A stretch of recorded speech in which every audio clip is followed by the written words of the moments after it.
ನಮಸ್ಕಾರ ವೀಕ್ಷಕರೇ, grow Kannada YouTube ಚಾನಲ್ಗೆ ಮತ್ತೆ ಸ್ವಾಗತ. ನಾನು ನಿಮ್ಮ ವಾಸುದೇವ್ ಮಾರ್ನಾಡ್. 2047ರವರೆಗೆ ಝೀರೋ ಟ್ಯಾಕ್ಸ್ ಈ ಸೌಲಭ್ಯ ಭಾರತದ ಡೇಟಾ ಸೆಂಟರ್ ನಿಂದ ನಡೀತಾ ಇರೋ ವಿದೇಶಿ ಮೂಲದ ಆದಾಯದ ಮೇಲೆ ಸಿಗುತ್ತೆ. ಇದು ಈ ಬಾರಿಯ ಬಜೆಟ್ನ ಒಂದು ದೊಡ್ಡ ಘೋಷಣೆ. ಈ ಅನೌನ್ಸ್ಮೆಂಟ್ ನ ನಂತರ ರಾಮ್ದಿಯೋ ಅಗರ್ವಾಲ್, ಮೋತಿಲಾಲ್ ಓಸ್ವಾಲ್ ಚೇರ್ಮನ್, ಇದನ್ನ 90 ಸಾಫ್ಟ್ವೇರ್ ಬೂಮ್ ತರ ಒಂದು ದೊಡ್ಡ ಮೊಮೆಂಟ್ ಅಂತ ಹೇಳ್ತಿದ್ದಾರೆ. ಈಗಂತೂ ನಮ್ಮ ದೇಶದಲ್ಲಿ ದೊಡ್ಡ ಮಟ್ಟದಲ್ಲಿ ಡಿಜಿಟಲ್ ಇನ್ಫ್ರಾಸ್ಟ್ರಕ್ಚರ್ ಬೆಳೀತಾ ಇದೆ. ಇವತ್ತು ಇಂಡಿಯಾ ವಿಶ್ವದ ಡೇಟಾನಲ್ಲಿ ಸುಮಾರು 20% ಜನರೇಟ್ ಮಾಡ್ತಾ ಇದೆ. ಆದರೆ ಅದರಲ್ಲಿ ಕೇವಲ 3% ಮಾತ್ರ ಇಂಡಿಯಾದಲ್ಲೇ ಸ್ಟೋರ್ ಆಗ್ತಾ ಇದೆ. ಹಾಗಾಗಿ ದೊಡ್ಡ ದೊಡ್ಡ ಟೆಕ್ ಕಂಪನಿಗಳು ಈಗಾಗಲೇ ಹಣವನ್ನು ಇನ್ವೆಸ್ಟ್ ಮಾಡೋದಕ್ಕೆ ಕಮಿಟ್ ಆಗಿದ್ದಾರೆ. ಇವತ್ತು ನಾವು ಫ್ಯೂಚರ್ನಲ್ಲಿ ಬೆನಿಫಿಟ್ ಆಗಬಹುದಾದ ಕೆಲವು ಡೇಟಾ ಸೆಂಟರ್ ಸ್ಟಾಕ್ಸ್ನ ಬಗ್ಗೆ ಈ ವಿಡಿಯೋದಲ್ಲಿ ಡಿಸ್ಕಸ್ ಮಾಡೋಣ. ಈ ವಿಡಿಯೋನಲ್ಲಿ ಈ ಇಡೀ ಟಾಪಿಕ್ನ 5 ಭಾಗಗಳಾಗಿ ಮಾಡಿದ್ದೀನಿ.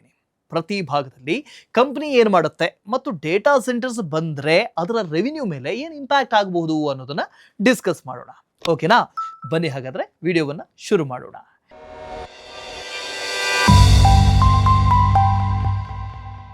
ಡೇಟಾ ಸೆಂಟರ್ ಅಂತ ಹೇಳಿದ ತಕ್ಷಣ ಅದರಲ್ಲಿ ಮೊದಲ ಮತ್ತು ಅತ್ಯಂತ ಮುಖ್ಯವಾಗಿದ್ದು ವೆರಿ ಇಂಪಾರ್ಟೆಂಟ್ ಅಂದರೆ ಪವರ್ ಬ್ಯಾಕಪ್ ಮತ್ತು ರಿಲೇಬಲ್ ಎಲೆಕ್ಟ್ರಿಸಿಟಿ ಬೇಕು. ಸೊ ಈ ಭಾಗದಲ್ಲಿ ಮೊದಲ ಕಂಪನಿ ಬಂದು ಕಮಿನ್ಸ್ ಇಂಡಿಯಾ ಲಿಮಿಟೆಡ್. ಈ ಕಂಪನಿ ಡೀಸೆಲ್ ಮತ್ತು ಆಲ್ಟರ್ನೇಟಿವ್ ಫ್ಯೂಯಲ್ ಎಂಜಿನ್ಸ್ನ ಜೊತೆಗೆ ಜನರೇಟರ್ ಸೆಟ್ಸ್ ಮ್ಯಾನುಫ್ಯಾಕ್ಚರ್ ಮಾಡ್ತಾರೆ. ಬಿಸ್ನೆಸ್ ಸಿಂಪಲ್ ಆಗಿ ಅರ್ಥ ಮಾಡ್ಕೊಳ್ಳೋಣ. ಒಂದು B2B ಕ್ಲೈಂಟ್ ಇದೆ ಅಂತ ಸಪೋಸ್ ಅಂದ್ಕೊಳ್ಳೋಣ. ಅಂದರೆ ಉದಾಹರಣೆಗೆ ಟೆಕ್ ಕ್ಲೌಡ್ ಇದು ಒಂದು ದೊಡ್ಡ ಡೇಟಾ ಸೆಂಟರ್ ಕಟ್ತಾ ಇದೆ. ಇಂಥ ಪ್ಲೇಸ್ಗಳಿಗೆ ಕಂಟಿನ್ಯೂಸ್ ಆಗಿ ಪವರ್ ಸಪ್ಲೈ ಬೇಕಾಗತ್ತೆ, ಕರೆಂಟ್ ಬೇಕಾಗತ್ತೆ. ಅಲ್ಲಿ ಕಮಿನ್ಸ್ ಅವರ ಹೈ ಪವರ್ ಜೆನ್ಸೆಟ್ಸ್ ಬ್ಯಾಕಪ್ ಪವರ್ನ ಕೊಡುತ್ತೆ. ರೆವಿನ್ಯೂ ದೃಷ್ಟಿಯಿಂದ ನೋಡಿದ್ರೆ ಸುಮಾರು 10% ರೆವಿನ್ಯೂ ಈ ಸೆಗ್ಮೆಂಟಿಂದ ಬರ್ತಾ ಇದೆ. India data centre power market ಈಗ 9,000 ಕೋಟಿಯಿಂದ 24,000 ಕೋಟಿಗೆ 2031 ಒಳಗೆ ಗ್ರೋ ಆಗುತ್ತೆ ಅಂತ ಎಸ್ಟಿಮೇಷನ್ ಇದೆ. ನಂಬರ್ಸ್ ನೋಡಿದ್ರೆ ಕಳೆದ 5 ವರ್ಷಗಳಲ್ಲಿ ಕಂಪನಿ 15% ಸೇಲ್ಸ್ CAGR ಮತ್ತು 22% ಪ್ರಾಫಿಟ್ CAGR ಡೆಲಿವರಿ ಮಾಡಿದೆ. ಇದರ ಜೊತೆಗೆ ಮಾರ್ಜಿನ್ಸ್ ಕೂಡ ಇಂಪ್ರೂವ್ ಆಗಿದೆ. ಒಂದು ಪಾಸಿಟಿವ್ ಅಂದರೆ ಅದರ್ ಇನ್ಕಮ್ ಶೇರ್ಸ್ ಕಮ್ಮಿ ಆಗ್ತಾ ಇದೆ. ಅಂದರೆ ಪ್ರಾಫಿಟ್ ಈಗ ಕೋರ್ ಬಿಸ್ನೆಸ್ನಿಂದ ಹೆಚ್ಚು ಬರ್ತಾ ಇದೆ. ಆದರೆ ಈ ಕ್ವಾರ್ಟರ್ ರಿಸಲ್ಟ್ ಸ್ವಲ್ಪ ಮಿಕ್ಸ್ಡ್ ಆಗಿತ್ತು. ಸೇಲ್ಸ್ 1% ಕಮ್ಮಿಯಾಗಿ 3,055 ಕೋಟಿ ಆಗಿದೆ. ಮುಖ್ಯ ಕಾರಣ ಏನು ಅಂದರೆ ಕಳೆದ ವರ್ಷ ಇದ್ದ ದೊಡ್ಡ ಡೇಟಾ ಸೆಂಟರ್ ಆರ್ಡರ್ಸ್ ಈ ಬಾರಿ ಇರಲಿಲ್ಲ. ಆದರೂ ಕೂಡ ಇವರ ಡಿಸ್ಟ್ರಿಬ್ಯೂಷನ್ ಸೆಗ್ಮೆಂಟ್ ಸ್ಟ್ರಾಂಗ್ ಆಗಿದೆ, 26% ಗ್ರೋತ್ ತೋರಿಸಿದೆ. ಇದರಿಂದಾಗಿ ಓವರ್ ಆಲ್ ಇಂಪ್ಯಾಕ್ಟ್ ಬ್ಯಾಲೆನ್ಸ್ ಆಗಿದೆ. ಕಾಸ್ಟ್ ಕಂಟ್ರೋಲ್ ಸ್ಟ್ರಾಂಗ್ ಇದ್ರಿಂದ ಆಪರೇಟಿಂಗ್ ಪ್ರಾಫಿಟ್ 6% ಇನ್ಕ್ರೀಸ್ ಆಗಿ 634 ಕೋಟಿ ಆಗಿದೆ ಮತ್ತು ಮಾರ್ಜಿನ್ಸ್ 20.8% ಇಂಪ್ರೂವ್ ಆಗಿದೆ. ಆದರೆ ಬಾಟಮ್ ಲೈನ್ ಮೇಲೆ ಪ್ರೆಷರ್ ಇನ್ನೂ ಕೂಡ ಇದೆ. ಲೇಬರ್ ಕೋಡ್ಸ್ ಚೇಂಜ್ ಆಗಿದ್ರಿಂದ ನೆಟ್ ಪ್ರಾಫಿಟ್ 13% ಕಮ್ಮಿ ಆಗಿದೆ, 486 ಕೋಟಿ ಆಗಿದೆ. ಈಗ ಗ್ರೋತ್ ಸ್ಟೋರಿಯನ್ನು ನೋಡಿದ್ರೆ ಮೊದಲು ಡೇಟಾ ಸೆಂಟರ್ ಆಂಗಲ್ ಅನ್ನು ನೋಡೋಣ. ಮ್ಯಾನೇಜ್ಮೆಂಟ್ ಯಾವುದೇ ಫ್ಲಾಶಿ ಅನೌನ್ಸ್ಮೆಂಟ್ ಅನ್ನು ಮಾಡಿಲ್ಲ.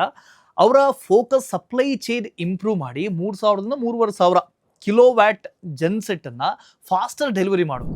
ಅದ್ರ ಜೊತೆಗೆ FY26 ಮತ್ತು FY27ಗೆ strong double digit revenue growth ಅನ್ನ ಗೈಡೆನ್ಸ್ ಕೊಟ್ಟಿದ್ದಾರೆ. ಆದರೆ ರಿಸ್ಕ್ ಕೂಡ ಹಾಗೆ ಇದೆ.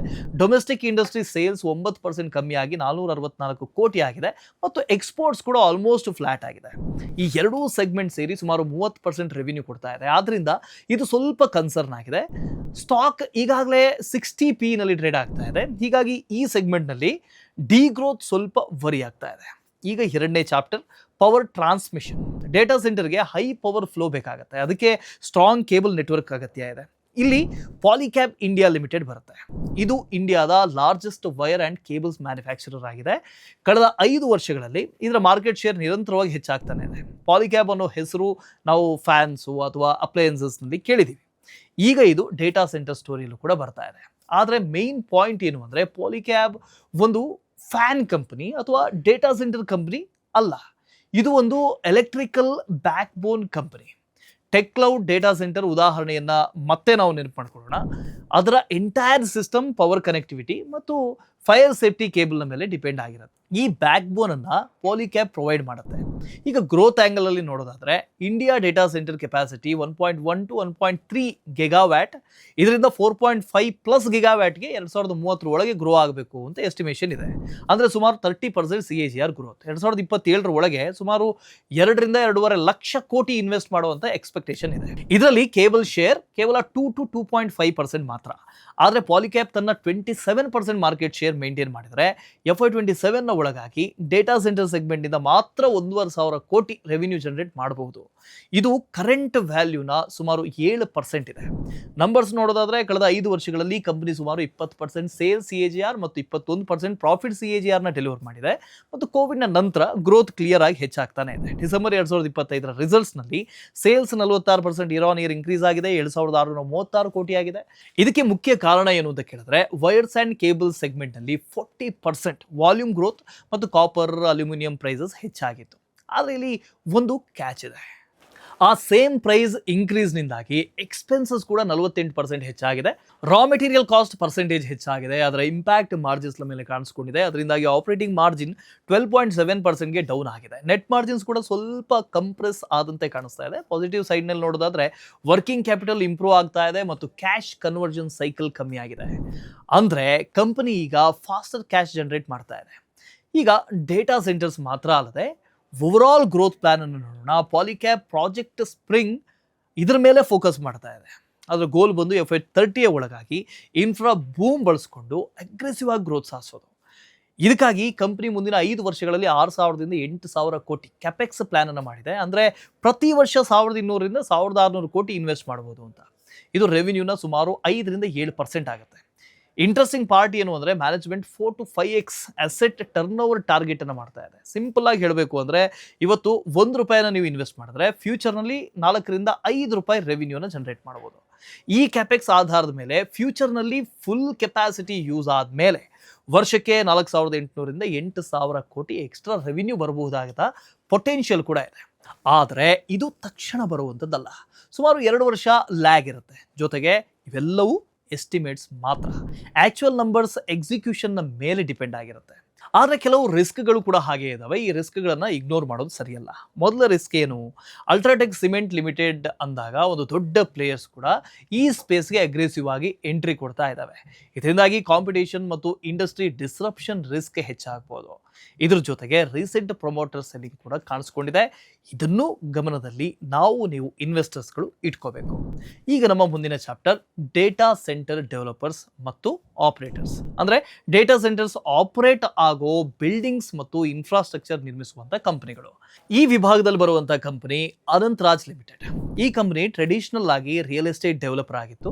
ಆದರೆ ಈಗ ತನ್ನ ಲ್ಯಾಂಡ್ ಬ್ಯಾಂಕ್ ಮತ್ತು IT ಪಾರ್ಕ್ಸ್ ಬಳಸಿಕೊಂಡು ಡೇಟಾ ಸೆಂಟರ್ ಮತ್ತು ಡಿಜಿಟಲ್ ಇನ್ಫ್ರಾಸ್ಟ್ರಕ್ಚರ್ ಬಿಸ್ನೆಸ್ ನ ಬಿಲ್ಡ್ ಮಾಡ್ತಾ ಇದೆ. ಒಂದು ಉದಾಹರಣೆನ ನೋಡೋಣ. ಗಾನೆಟ್ ಅನ್ನುವಂಥ ಗವರ್ಮೆಂಟ್ ಏಜೆನ್ಸಿ ತನ್ನ ರೆಕಾರ್ಡ್ಸ್ ಗಳನ್ನ ಡಿಜಿಟಲೈಸ್ ಮಾಡೋದಕ್ಕೆ ಒಂದು ಹ್ಯೂಜ್ ಸರ್ವರ್ ಸ್ಪೇಸ್ ಬೇಕು ಅಂತ ಕೇಳ್ತಾ ಇದೆ ಅಂತ ಅಸ್ಯೂಮ್ ಮಾಡ್ಕೊಳ್ಳೋಣ. ಇದು ಅನಂತರಾಜ್ ಲಿಮಿಟೆಡ್ ಅನ್ನ ಅಪ್ರೋಚ್ ಮಾಡುತ್ತೆ. ಇಲ್ಲಿ ಕಂಪನಿ 2 ಆಪ್ಷನ್ ಅನ್ನು ಕೊಡುತ್ತೆ. ಮೊದಲನೇದು ಕೊಲೊಕೇಶನ್. ಇದರಲ್ಲಿ ಗಾನೆಟ್ ತನ್ನ ಸರ್ವರ್ಸ್ ಅನ್ನ ತಾನೇ ತರುತ್ತೆ. ಅನಂತರಾಜ್ ಸ್ಪೇಸ್ ಕೊಡುತ್ತೆ, ಪವರ್ ಮತ್ತು ಇನ್ಫ್ರಾಸ್ಟ್ರಕ್ಚರ್ ಮಾತ್ರ ಪ್ರೊವೈಡ್ ಮಾಡುತ್ತೆ. ಈಗ ಎರಡನೇದು ಕ್ಲೌಡ್ ಸರ್ವಿಸಸ್. ಇದರಲ್ಲಿ ಅನಂತರಾಜ್ ತಾನೇ ಸರ್ವರ್ಸ್ ಅನ್ನು ಸೆಟಪ್ ಮಾಡಿ ಈ ಸಬ್ಸ್ಕ್ರಿಪ್ಷನ್ ಮಾಡೆಲ್ನಲ್ಲಿ ಕಂಪ್ಯೂಟಿಂಗ್ ಸರ್ವಿಸ್ ಅನ್ನು ಕೊಡುತ್ತೆ. ಇವತ್ತಿಗೂ ಕೂಡ ಮೆಜಾರಿಟಿ ರೆವಿನ್ಯೂ ರಿಯಲ್ ಎಸ್ಟೇಟ್ನಿಂದ ಬರ್ತಾ ಇದೆ. ಆದರೆ ಡೇಟಾ ಸೆಂಟರ್ ಸೆಗ್ಮೆಂಟ್ ಈಗಾಗಲೇ ಸುಮಾರು 5.5% ರೆವಿನ್ಯೂ ಕಾಂಟ್ರಿಬ್ಯೂಟ್ ಮಾಡ್ತಾ ಇದೆ. ಅದು FY26ನಲ್ಲಿ. ಗ್ರೋತ್ ಸ್ಟೋರಿ ನೋಡಿದ್ರೆ ಕಳೆದ 5 ವರ್ಷದಲ್ಲಿ ಸೇಲ್ಸ್ 49% CAGR ಮತ್ತು ಪ್ರಾಫಿಟ್ 74% CAGRನಲ್ಲಿ ಗ್ರೋತ್ ಆಗಿದೆ ಮತ್ತು ಕೋವಿಡ್ ನಂತರ ಶಾರ್ಪ್ ಗ್ರೋತ್ ಸ್ಪೈಕ್ ಕಾಣಿಸ್ಕೊಂಡಿದೆ. ಹೇಗಿದು ಸಾಧ್ಯ ಆಯಿತು? ಅನಂತರಾಜ್ ಲಿಮಿಟೆಡ್ ಗುರುಗ್ರಾಮ್ ತರದಂತಹ ಪ್ರೈಮ್ ಲೊಕೇಶನ್ನಲ್ಲಿ ಪ್ರಾಜೆಕ್ಟ್ಸ್ಗಳನ್ನು ಲಾಂಚ್ ಮಾಡಿತು. ಅವು ತುಂಬಾ ಸೋಲ್ಡ್ ಔಟ್ ಕೂಡ ಆಯಿತು. ಅದರ ಬಿಗ್ಗೆಸ್ಟ್ ಅಡ್ವಾಂಟೇಜ್ ಏನಂದರೆ ಕಂಪನಿಯ ಬಳಿ 320ಕ್ಕಿಂತಲೂ ಹೆಚ್ಚು ಎಕರೆ ಡೆಟ್ ಫ್ರೀ ಲ್ಯಾಂಡ್ ಬ್ಯಾಂಕ್ ಇದೆ. ಅದು ತುಂಬ ಹಿಂದೆ ಕಮ್ಮಿ ಕಾಸ್ಟ್ನಲ್ಲಿ ಅಕ್ವೈರ್ ಮಾಡಿಕೊಂಡಿದೆ. ಇದರಿಂದಾಗಿ ಮಾರ್ಜಿನ್ಸ್ ತುಂಬ ಇಂಪ್ರೂವ್ ಆಗಿದೆ. ಡಿಸೆಂಬರ್ 2025 ರಿಸಲ್ಟ್ಸ್ನಲ್ಲಿ ಕೂಡ ಇದೇ ಪ್ಯಾಟರ್ನ್ ಕಾಣಿಸ್ಕೊಂಡಿದೆ. ಸೇಲ್ಸ್ 20% ಇನ್ಕ್ರೀಸ್ ಆಗಿ 642 ಕೋಟಿ ಆಗಿದೆ ಮತ್ತು ಆಪರೇಟಿಂಗ್ ಪ್ರಾಫಿಟ್ ಮಾರ್ಜಿನ್ 26.5%ಗೆ ಇಂಪ್ರೂವ್ ಆಗಿದೆ. ಈ ಮೊಮೆಂಟಮ್ನಿಂದ ನೆಟ್ ಪ್ರಾಫಿಟ್ ಕೂಡ ಸುಮಾರು 31% ಹೆಚ್ಚಾಗಿ 144 ಕೋಟಿ ಆಗಿದೆ. ಡೆಟ್ ಅಗ್ರೆಸಿವ್ಲಿ ಕಮ್ಮಿ ಆದ ಕಾರಣದಿಂದಾಗಿ ಇಂಟ್ರೆಸ್ಟ್ ಕವರೇಜ್ ರೇಷಿಯೋ ಕೂಡ ತುಂಬ ಇಂಪ್ರೂವ್ ಆಗಿದೆ. ಸುಮಾರು 4x ನಿಂದ 45xಗೆ. ಇದ್ರ ಜೊತೆಗೆ ಅಸೆಟ್ ಟರ್ನ್ ಓವರ್ ರೇಷಿಯೋ ಕೂಡ ಇಂಪ್ರೂವ್ ಆಗ್ತಾ ಇದೆ. ಅಂದರೆ ಎಫಿಷಿಯನ್ಸಿ ಹೆಚ್ಚಾಗಿದೆ ಅನ್ನೋದಕ್ಕೆ ಇದು ಸಿಗ್ನಲ್. ಈಗ ಗ್ರೋತ್ ಪ್ಲಾನ್ ಅನ್ನು ನೋಡೋಣ. ಕಂಪನಿ FY28ನ ಒಳಗಾಗಿ 117 ಮೆಗಾವ್ಯಾಟ್ ಕೆಪಾಸಿಟಿ ಟಾರ್ಗೆಟ್ ಅನ್ನು ಮಾಡ್ತಾ ಇದೆ. ಇಲ್ಲಿ ಕೊಲೊಕೇಶನ್ ಬಿಸ್ನೆಸ್ ಪ್ರತಿ ತಿಂಗಳು ಸುಮಾರು 90 ಲಕ್ಷ ಸ್ಟಡಿ ರೆವಿನ್ಯೂನ ಕೊಡ್ತಾ ಇದೆ. ಕ್ಲೌಡ್ ಬಿಸ್ನೆಸ್ ಸುಮಾರು 12 ಕೋಟಿ ಪ್ರತಿ ತಿಂಗಳು ಜನರೇಟ್ ಮಾಡ್ತಾ ಇದೆ. ಸಿಂಪಲ್ ಕ್ಯಾಲ್ಕುಲೇಷನ್ ಮಾಡೋದಾದ್ರೆ ಡೇಟಾ ಸೆಂಟರ್ ಸೆಗ್ಮೆಂಟ್ ಒಂದೇ FY28 ಒಳಗೆ 3,000 ಕೋಟಿಗೂ ಅಧಿಕ ಆನ್ಯುವಲ್ ರೆವಿನ್ಯೂನ ಕೊಡಬಹುದು. ಅಂದರೆ ಇದು FY25 ರೆವಿನ್ಯೂಗಿಂತ ಸುಮಾರು 1.5 ಟೈಮ್ಸ್ ಹೆಚ್ಚು.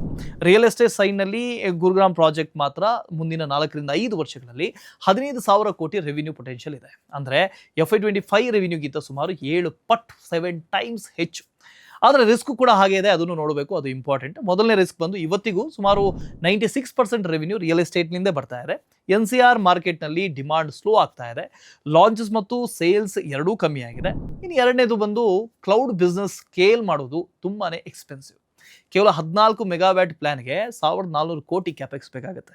ಇದು FY25ನ ರೆವಿನ್ಯೂನ ಸುಮಾರು 68%. ಆದರೆ ಈಗ ಈ ಸೆಗ್ಮೆಂಟ್ ಕೇವಲ 5.5% ರೆವಿನ್ಯೂ ಮಾತ್ರ ಕೊಡ್ತಾ ಇದೆ. ಅಂದರೆ ರಿಸ್ಕ್ ಹೈ ಇದೆ ಅಂತ. ಈಗ ಮುಂದಿನ ಬಕೆಟ್ ಕೂಲಿಂಗ್ ಮತ್ತು ಥರ್ಮಲ್ ಮ್ಯಾನೇಜ್ಮೆಂಟ್. ಇದರಲ್ಲಿ ಬರುವಂಥದ್ದು ಬ್ಲೂ ಸ್ಟಾರ್ ಲಿಮಿಟೆಡ್. ಇದನ್ನು ನಾವು ಸಾಮಾನ್ಯವಾಗಿ AC ಬ್ರ್ಯಾಂಡ್ ಅಂತ ತಿಳಿದಿರಬಹುದು, ನಿಮಗೂ ಗೊತ್ತಿದೆ. ಆದರೆ ಇದರ ರಿಯಲ್ ಬಿಸ್ನೆಸ್ ಬಂದು 2 ಭಾಗಗಳಿದೆ. ಮೊದಲನೇದು ರಿಟೇಲ್ AC ಸೆಗ್ಮೆಂಟ್. ಇದು ಹೈಲಿ ಕಾಂಪಿಟೇಟಿವ್ ಮಾರ್ಕೆಟ್. ಎರಡನೇದು ಬಂದು ಕಮರ್ಷಿಯಲ್ ಮತ್ತು ಎಲೆಕ್ಟ್ರೋ ಮೆಕ್ಯಾನಿಕಲ್ ಪ್ರಾಜೆಕ್ಟ್ಸ್ಗಳು. ಇಲ್ಲಿ ಡೇಟಾ ಸೆಂಟರ್ ಡಿಮಾಂಡ್ ಬರುತ್ತೆ. India data centre cooling market 2026ರಿಂದ 31 ನಡುವೆ ಸುಮಾರು 27,000 ಕೋಟಿಯಿಂದ 85,000 ಕೋಟಿಗೆ ಗ್ರೋ ಆಗಬಹುದು ಅಂತ ಎಸ್ಟಿಮೇಷನ್ ಇದೆ. ಬ್ಲೂ ಸ್ಟಾರ್ ಈ ಸೆಗ್ಮೆಂಟ್ನಲ್ಲಿ ಎಕ್ಸ್ಪ್ಯಾಂಡ್ ಆಗ್ತಾ ಇದೆ ಮತ್ತು ಇಲ್ಲಿ ಮಾರ್ಜಿನ್ಸ್ ಇಂಪ್ರೂವ್ ಆಗ್ತಾ ಇದೆ. ಒಂದು ಇಂಟ್ರೆಸ್ಟಿಂಗ್ ಪಾಯಿಂಟ್ ಏನು ಅಂದರೆ, ಈ ಕಮರ್ಷಿಯಲ್ ಪ್ಲಸ್ ಪ್ರಾಜೆಕ್ಟ್ ಸೆಗ್ಮೆಂಟ್ ಈಗಾಗಲೇ ಕಂಪನಿ ರೆವಿನ್ಯೂನ ಸುಮಾರು 50% ಕಾಂಟ್ರಿಬ್ಯೂಟ್ ಮಾಡ್ತಾ ಇದೆ. ನಂಬರ್ಸನ್ನು ನೋಡೋದಾದರೆ ಕಳೆದ 5 ವರ್ಷಗಳಲ್ಲಿ ಕಂಪನಿ 17% ಸೇಲ್ಸ್ CAGR ಮತ್ತು 32% ಪ್ರಾಫಿಟ್ CAGRನ ಡೆಲಿವರಿ ಮಾಡಿದೆ. ಇನ್ನು ಡಿಸೆಂಬರ್ 2025ರ ಕ್ವಾರ್ಟರ್ನಲ್ಲಿ ಆಪರೇಷನ್ ಸ್ಟೇಬಲ್ ಆಗಿದ್ವು. ಸೇಲ್ಸ್ 4% ಇನ್ಕ್ರೀಸ್ ಆಗಿ 2,925 ಕೋಟಿ ಆಗಿದೆ ಮತ್ತು ಆಪರೇಟಿಂಗ್ ಪ್ರಾಫಿಟ್ 5% ಗ್ರೋ ಆಗಿದೆ. ಮಾರ್ಜಿನ್ ಸುಮಾರು 7.5%ನಲ್ಲಿ ಸ್ಟೇಬಲ್ ಆಗಿದೆ. Growth mainly factories, data centres ಮತ್ತು ಕಮರ್ಷಿಯಲ್ ಪ್ರಾಜೆಕ್ಟ್ಸ್ನಿಂದ ಬಂದಿದೆ. ಆದರೆ ಬಾಟಮ್ ಲೈನ್ ಮೇಲೆ ಪ್ರೆಷರ್ ಇತ್ತು. ಲೇಬರ್ ಕೋಡ್ ಚೇಂಜಸ್ನಿಂದಾಗಿ ಒನ್ ಟೈಮ್ ಲಾಸ್ ಆಗಿ ನೆಟ್ ಪ್ರಾಫಿಟ್ 39% ಕಮ್ಮಿಯಾಗಿ 81 ಕೋಟಿ ಆಗಿದೆ. ಸೆಗ್ಮೆಂಟ್ಸ್ 2025ರ ಪ್ರಕಾರ, ಸೆಪ್ಟೆಂಬರ್ 2025ರ ಪ್ರಕಾರ ಬ್ಲೂ ಸ್ಟಾರ್ನ ಆರ್ಡರ್ ಬುಕ್ 7,120 ಕೋಟಿ ಇದೆ. ಇದು FY25 ರೆವಿನ್ಯೂನ ಸುಮಾರು 60%. ಫ್ಯೂಚರ್ ಗ್ರೋತ್ ಅನ್ನು ನೋಡೋದಾದ್ರೆ ರೂಮ್ AC ಸೆಗ್ಮೆಂಟ್ 18ರಿಂದ 20% CAGR ಟಾರ್ಗೆಟ್ ಇಟ್ಕೊಂಡಿದೆ. ಕಮರ್ಷಿಯಲ್ AC ಸೆಗ್ಮೆಂಟ್ 8ರಿಂದ 10%ಗಿಂತ ಮಾರ್ಜಿನ್ಸ್ನ ಮೇಲೆ ಫೋಕಸ್ ಇಟ್ಕೊಂಡಿದೆ. ಆದರೆ ಕೆಲವು ರಿಸ್ಕ್ಗಳು ಕೂಡ ಹಾಗೆ ಇದೆ. ಡೀಪ್ ಫ್ರೀಸರ್ ಮತ್ತು water cooler segment underperform ಮಾಡ್ತಾ ಇದೆ. FMCG ಸ್ಲೋ ಡೌನ್ ಇಂಪ್ಯಾಕ್ಟ್ ಕಾಣಿಸ್ತಾ ಇದೆ. ಬ್ಯಾಲೆನ್ಸ್ ಶೀಟ್ನ ಮೇಲೆ ಕೂಡ ಪ್ರೆಷರ್ ಇದೆ. ಡೆಟ್ ಇನ್ಕ್ರೀಸ್ ಆಗಿರೋದ್ರಿಂದ ಈ ಇಂಟ್ರೆಸ್ಟ್ ಕವರೇಜ್ ಸ್ವಲ್ಪ ವೀಕನ್ ಆಗಿದೆ. ಇನ್ವೆಂಟರಿ ಸೈಡ್ನಲ್ಲಿ company consciously 30 days extra stock hold ಮಾಡ್ತಾ ಇದೆ. ಚೈನಾ ಡಿಪೆಂಡೆನ್ಸಿ ಮತ್ತು ಸಪ್ಲೈ ಚೈನ್ ರಿಸ್ಕ್ ಕೂಡ ಮ್ಯಾನೇಜ್ ಮಾಡೋದಕ್ಕಾಗಿ. ಈಗ ನಮ್ಮ ಫೈನಲ್ ಬಕೆಟ್, ಫೈನಲ್ ವಿಭಾಗ, ಕಂಪ್ಯೂಟ್, ಸರ್ವರ್ ಮತ್ತು AI ಇನ್ಫ್ರಾಸ್ಟ್ರಕ್ಚರ್. ಇದರಲ್ಲಿ ಬರುವಂಥದ್ದು ನೆಟ್ವೆಬ್ ಟೆಕ್ನಾಲಜೀಸ್ ಇಂಡಿಯಾ ಲಿಮಿಟೆಡ್. ಇದು high end computing solution manufacture ಮಾಡುತ್ತೆ. ಸಿಂಪಲ್ ಆಗಿ ಹೇಳಬೇಕು ಅಂತ ಹೇಳಿದ್ರೆ ಡೇಟಾ ಸೆಂಟರ್ಗೆ ಬೇಕಾಗುವಂಥ ಎಂಜಿನ್ ಅನ್ನು ಪ್ರೊವೈಡ್ ಮಾಡುತ್ತೆ. Servers, storage, HPC systems. ಈ ಡೇಟಾ ಸೆಂಟರ್ ಬಿಸ್ನೆಸ್ ಅನ್ನೋದು ರೆಂಟಲ್ ಮಾಡೆಲ್ ಥರ ಇದ್ದರೆ, ಈ ನೆಟ್ವೆಬ್ ಇದಕ್ಕೆ ಹಾರ್ಡ್ವೇರ್ ಸಪ್ಲೈಯರ್ ಇದ್ದಾಗೆ. ಆದರೆ ರೆವಿನ್ಯೂ ಶೇರ್ ಇನ್ನೂ ಕೂಡ ಚಿಕ್ಕದು. FY25ನಲ್ಲಿ 1,149 ಕೋಟಿ ರೆವಿನ್ಯೂನಲ್ಲಿ ಡೇಟಾ ಸೆಂಟರ್ ಸರ್ವರ್ಸ್ ಕೇವಲ 3% ಮಾತ್ರ ಕಾಂಟ್ರಿಬ್ಯೂಟ್ ಮಾಡಿದೆ. ಆದರೆ ಬಿಗ್ಗೆಸ್ಟ್ ಶಿಫ್ಟ್ ಏನು ಅಂದರೆ AI ಕಡೆಗೆ ಮೂವ್ ಆಗ್ತಾ ಇರೋದು. AI ರೆವಿನ್ಯೂ 15%ಇಂದ 64%ಗೆ ಜಂಪ್ ಆಗಿದೆ. ಗ್ರೋತ್ ಸ್ಟ್ರಾಂಗ್ ಆಗಿದೆ. ಕಳೆದ 5 ವರ್ಷಗಳಲ್ಲಿ ಸೇಲ್ಸ್ ಬಂದು 49% CAGR ಮತ್ತು ಪ್ರಾಫಿಟ್ CAGR ಬಂದು 96% ಗ್ರೋತ್ ಆಗಿದೆ. ಆದರೆ ಮಾರ್ಜಿನ್ಸ್ 13ರಿಂದ 14% ರೇಂಜ್ನಲ್ಲಿ ಸ್ಟೇಬಲ್ ಆಗಿದೆ. ಕೆಲವು ಪ್ರೆಷರ್ ಕೂಡ ಹಾಗೇ ಇದೆ. Management deliberately aggressive pricing follow ಮಾಡ್ತಾ ಇದೆ, ಲಾಂಗ್ ಟರ್ಮ್ ಕ್ಲೈಂಟ್ಸ್ ಮತ್ತು ರಿಪೀಟ್ ಬಿಸ್ನೆಸ್ಗಾಗಿ. ಈಗ ಡಿಸೆಂಬರ್ 2025ರ ಕ್ವಾರ್ಟರ್ನಲ್ಲಿ ಸೇಲ್ಸ್ 141% ಜಂಪ್ ಆಗಿ 805 ಕೋಟಿ ಆಗಿದೆ. ಮೇನ್ಲಿ ಲಾರ್ಜ್ AI ಆರ್ಡರ್ ಕಾಂಪಿಟೇಷನ್ನಿಂದಾಗಿ. ಆದರೆ ಡೀಲ್ ಸ್ಲೈಟ್ ಡಿಸ್ಕೌಂಟ್ನಲ್ಲಿ ಬಂದಿತ್ತು. ಅದರಿಂದಾಗಿ ಮಾರ್ಜಿನ್ ಸ್ವಲ್ಪ ಕಂಪ್ರೆಸ್ ಆಗಿ 12.2% ಆಗಿದೆ. ಇಲ್ಲಿ ಮ್ಯಾನೇಜ್ಮೆಂಟ್ನ ಸ್ಟ್ರಾಟಜಿ ತುಂಬ ಕ್ಲಿಯರ್ ಆಗಿದೆ. ಮಾರ್ಜಿನ್ ಸ್ಯಾಕ್ರಿಫೈಸ್ ಮಾಡಿ ಸ್ಕೇಲ್ಸ್ ಕ್ಯಾಪ್ಚರ್ ಮಾಡೋದು. ಗೈಡೆನ್ಸ್ನ ಪ್ರಕಾರ ಈ ಕಂಪನಿ ಆರ್ಗ್ಯಾನಿಕ್ ಆಗಿ 35ರಿಂದ 40% CAGR ಗ್ರೋತ್ ಟಾರ್ಗೆಟ್ ಮಾಡ್ತಾ ಇದೆ. FY25ನ ರೆವಿನ್ಯೂ ಆಧಾರದ ಮೇಲೆ 1,550ರಿಂದ 1,600 ಕೋಟಿ FY26ನಲ್ಲಿ ಎಕ್ಸ್ಪೆಕ್ಟೆಡ್ ಆಗಿತ್ತು. ಆದರೆ ಈಗಾಗಲೇ ಲಾಸ್ಟ್ 12 ತಿಂಗಳ ಬೇಸಿಸ್ನಲ್ಲಿ ಕಂಪನಿ 1,800 ಕೋಟಿ ರನ್ ರೇಟ್ಗೆ ತಲುಪಿದೆ. ಅದೇ ಸಮಯಕ್ಕೆ ಕಂಪನಿ ಬಳಿ 2,184 ಕೋಟಿ ವರ್ತ್ ಆರ್ಡರ್ಸ್ ಕೂಡ ಇದೆ. ಅವು FY27ನ ಒಳಗಾಗಿ ಎಕ್ಸಿಕ್ಯೂಟ್ ಆಗುತ್ತೆ. ಇದು FY25ನ ರೆವಿನ್ಯೂನ ಸುಮಾರು 1.9x ಆರ್ಡರ್ ಬುಕ್ ಆಗಿದೆ. ಒಂದು ಮುಖ್ಯ ಪಾಯಿಂಟ್ ಏನು ಅಂದರೆ ರಿಪೀಟೆಡ್ ಕಸ್ಟಮರ್ಸ್ ಶೇರ್ ತುಂಬ ಹೈ ಇದೆ, ಸುಮಾರು 80% ಇದೆ. ಆದರೆ ಟಾಪ್ 5 ಕಸ್ಟಮರ್ಸ್ ಕಾನ್ಸಂಟ್ರೇಷನ್ ಕೂಡ ಹೆಚ್ಚಾಗಿದೆ, 65% ಇದೆ. ಇದು ಗಮನದಲ್ಲಿಡಬೇಕಾದಂಥ ರಿಸ್ಕ್. ಇದೇ ಸಮಯಕ್ಕೆ ವ್ಯಾಲ್ಯೂಯೇಷನ್ ತುಂಬ ಸ್ಟ್ರೆಚ್ಡ್ ಆಗಿದೆ.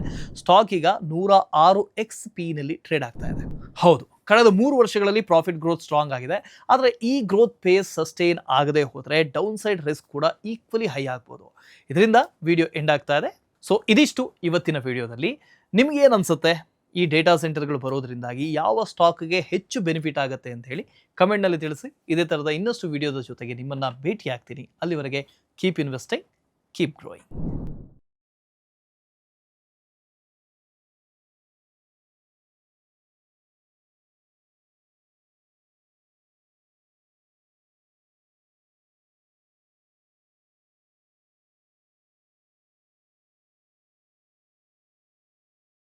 Investment in securities market are subject to market risks. Read all the related documents carefully before investing. Please read the risk disclosure documents carefully before investing in equity shares, derivatives, mutual fund, and or other instruments traded on the stock exchanges.